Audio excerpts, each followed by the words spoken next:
कि बेटी बचाओ बेटी पढ़ाओ अभियान इसकी सफलता से भारतीय नारियों के अश्लील वीडियो हमारे देश के राजनेता जो मोदी जी का एक परिवार है, अब अपने हृदय पर हाथ रख के कहिए, 1 जून 2023 को उज्जवल रेवन्ना कर्नाटक अदालत में जाता है और कहता है कि बाजार में मेरी अश्लील सीढ़ियां हैं, उन्हें कोई वायरल न करे, उस पर रोक लगा दी जाए। घर में डोमेस्टिक वर्कर थी, उस महिला को भी नहीं छोड़ा, उसकी साड़ी से पिन निकाल करके और फिर उसके साथ भी जो कुछ किया उसने। लेकिन जिस तरीके से महाभारत में पिता महाभीष्म चुपचाप चीर हरण होते हुए देख रहे थे द्रौपदी का, उसी तरीके से नरेंद्र मोदी ने कहा क्या फर्क पड़ता है, क्यों 3000 महिलाओं का अगर अश्लील वीडियो तो उससे क्या फर्क पड़ता है। अरे मोदी है तो सब कुछ मुमकिन है, मोदी अपील करेगा जीत जाएगा। आने वाली 26 अप्रैल को इनके लिए आपका हर वोट मोदी को मजबूती देगा, देश का भविष्य तय करेगा।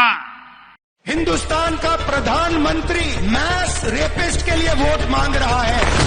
प्रज्वल रेवन्ना 400 महिलाओं का रेप करता है, वीडियो बनाता है। ये सेक्स स्कैंडल नहीं है, इसको मैस रेप कहा जाता है। और स्टेज में कर्नाटका के सामने प्रधानमंत्री मैस रेपिस्ट का समर्थन कर रहे हैं। वो कर्नाटका को कह रहे हैं कि अगर आपने इस रेपिस्ट को वोट दिया तो मेरी मदद होगी। प्रधानमंत्री को हिंदुस्तान की हर महिला से माफी मांगनी चाहिए। और आज 3000 से ज्यादा महिलाओं का, और मैं आपको बताना चाहता हूं कि हसन लोकसभा क्षेत्र में जहां से उज्जवल रेवन्ना 3000 महिलाओं का उत्पीड़न करने वाला एसडी रेवन्ना का बेटा बाप बेटे दोनों करते थे, इन्होंने तो इतने गिरे हुए स्तर पर आ गए जो उनके घर में काम करने वाली घर में डोमेस्टिक वर्कर थी, उस महिला को भी नहीं छोड़ा, उसकी साड़ी से पिन निकाल करके और फिर उसके साथ भी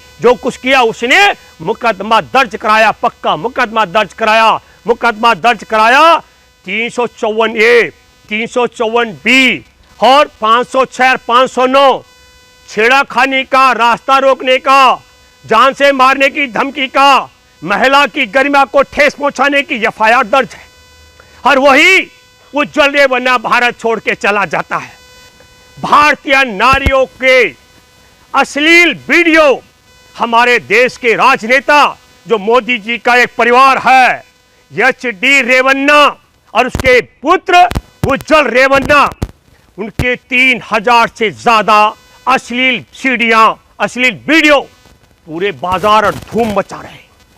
तो अपने हृदय पर हाथ रखकर सोचें, एक दौर भारत में ऐसा था, एक महिला को उसकी इच्छा के बगैर जंगा पे बिठाना, उसी की देवरा अपनी भाभी को, तो पूरा भारत उठ खड़ा हुआ था। देश के राजा महाराजाओं से लेकर आम नागरिक तक 1,66,20,00,000 लोगों की शहादत हुई थी।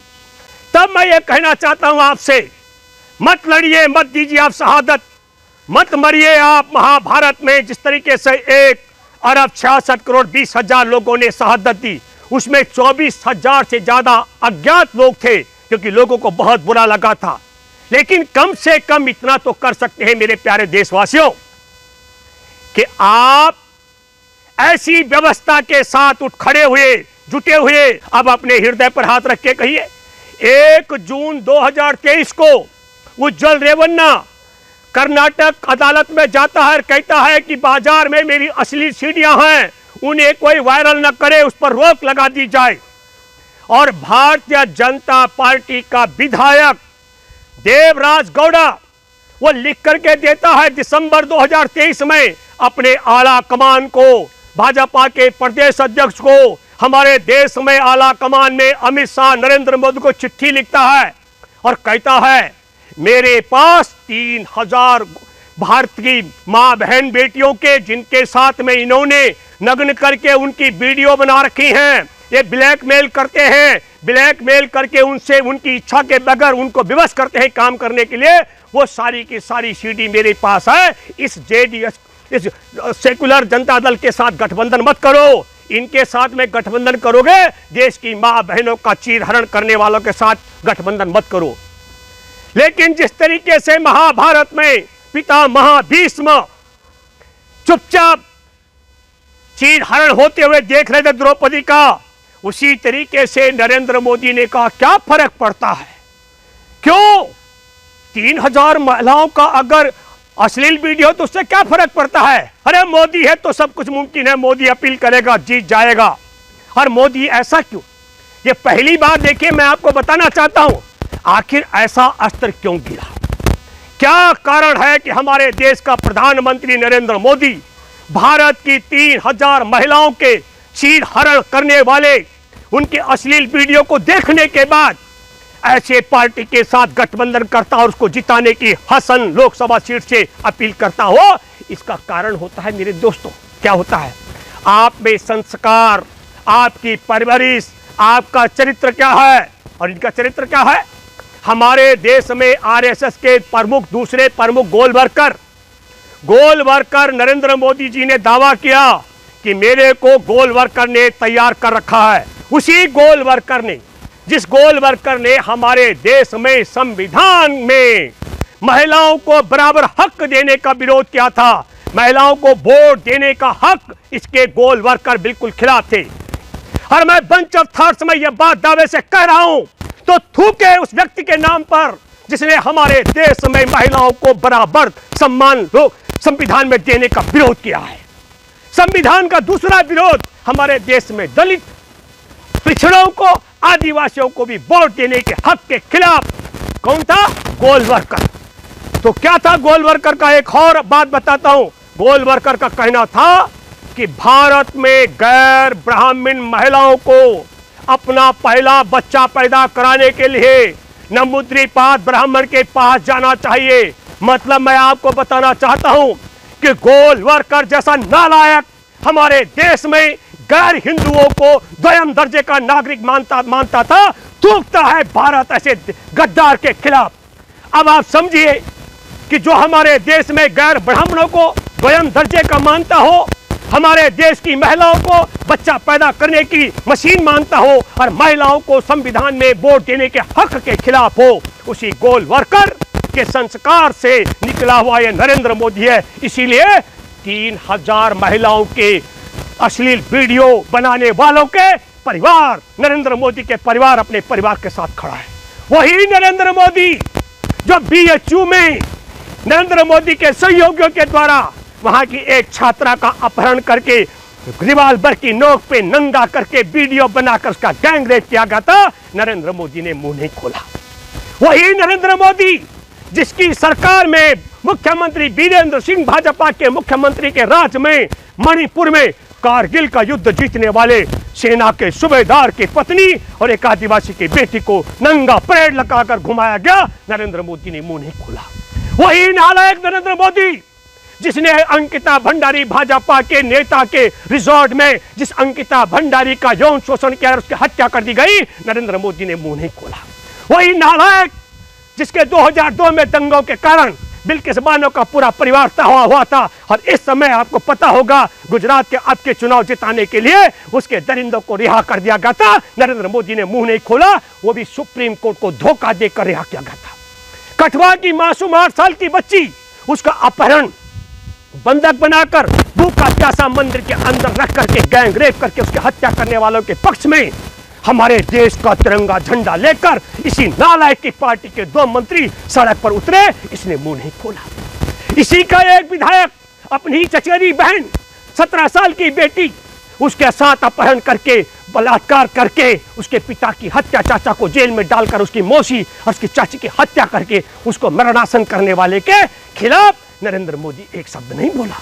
हमारे देश में रामायण की रचना करने वाले महर्षि वाल्मीकि के वंशज, उनकी परिवार की बेटी जिसका शरीर देर रात को मिट्टी का तेल डालकर जलाया गया, उस बेटी के पक्ष में एक शब्द नरेंद्र मोदी ने नहीं कहा। राजधानी दिल्ली में किरण नेगी का 2012 में गैंगरेप अपहरण हत्या कर दी गई थी। 2014 में फरवरी में जब मनमोहन सिंह की सरकार थी तब उन्हें सजाए मौत का आदेश हुआ था।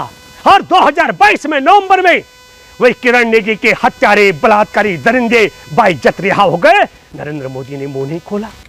तब हम यह कहना चाहते हैं कि मेरे प्यारे देशवासियों, जो 3000 महिलाओं का यौन शोषण करने पर उसको टिकट नवाता हो, उसके लिए वोट मांगने जाता हो, किरण नेगी के हत्यारों की रिहाई पर जो मौन लगाता हो, जो अंकिता भंडारी के हत्यारों के साथ खड़ा हो जाता हो, जो वाल्मीकि के परिवार की बेटी को घासलेट से जलवाता हो, और जो 17 साल की चचेरी बहन के साथ बलात्कार हत्या करने वाले पर मौन लगा देता हो, और तब हम कहते हैं कठुआ की मासूम के बच्चे के अपहरण करने पर जो उसकी खिल्ली उड़ाता हो, और जो बिल्किस बानो के परिवार की महिलाओं की 14 लोगों की हत्या, गैंगरेप, उसकी मासूम बच्ची की हत्या करने पर भी चुनाव जीतने के लिए उसको गलत तरीके से रिहा कराता हो, उठ खड़ा हो जाए मेरा प्यारा हिंदुस्तान। जो हमारे देश में देश का मान और सम्मान रखने के लिए जो पहलवान बेटियां उनका यौन शोषण करने वाले ब्रजभूषण शरण सिंह के साथ कंधे से कंधा मिला के डट के खड़ा हो जाता हो, इस व्यवस्था के खिलाफ आप मरो मत। आप महाभारत की तरह 1,66,20,000 लोगों की तरह शहादत मत दो। एक छोटा सा तो काम कर सकते हो। बस ये 2024 में ये महिला द्रोही, ये हमारे देश में महिलाओं का अपमान करने वाली व्यवस्था और थूकता है भारत ऐसी व्यवस्था पर। याद दिलाता हूं, यूं तो बेटी बचाओ और बेटी पढ़ाओ बोलते हैं मोदी, लेकिन प्रजापिता ब्रह्म कुमारियों के कार्यक्रम में जहां सिर्फ महिलाएं थी, उस कार्यक्रम को संबोधित करते हुए हमारे देश में महिलाओं के सम्मान के खिलाफ, महिलाओं को बराबर का सम्मान जो मिला, गोलवरकर उसके खिलाफ था। और गोलवरकर के संस्कार नरेंद्र मोदी के मुखार बिंदु से उस दिन कैसे फूटे, आप सब लोगों ने देखा। क्या बोले मोदी? मोदी ने अपील की, हे हसन से सांसद, क्या बोला उसको, प्रज्वल रेवन्ना, बेटी बचाओ और बेटी पढ़ाओ। हे ब्रजभूषण शरण सिंह, बेटी बचाओ और बेटी पढ़ाओ। और मैं कहता हूं एक और उनका चिन्मयानंद था, संत राम, अरे उसके कॉलेज में तो अपनी बेटियों को, कॉलेज की बेटियों से नग्न होकर के मालिश कराने का वीडियो भी आपने खूब देखा होगा। और एक आखिरी बात मैं कहना चाहता हूं, एक वीडियो वायरल हो रहा है, ये बेटी बचाओ और बेटी पढ़ाओ वाले का। वो वीडियो में हम पेशेवर बलात्कारी आसाराम उसके साथ मंच पे, और मंच पर क्या बोला जा रहा है, बेटी बचाओ और बेटी पढ़ाओ वाला कह रहा है, ये बापू अगर नहीं होते तो मैं गुमनाम मर जाता। इसलिए मैं कहना चाहता हूं, ये पेशेवर बलात्कारी का चेला और पेशेवर महिलाओं का दुश्मन, महिलाओं का द्रोही, इस आदमी को सत्ता से बेदखल करना पड़ेगा। धन्यवाद।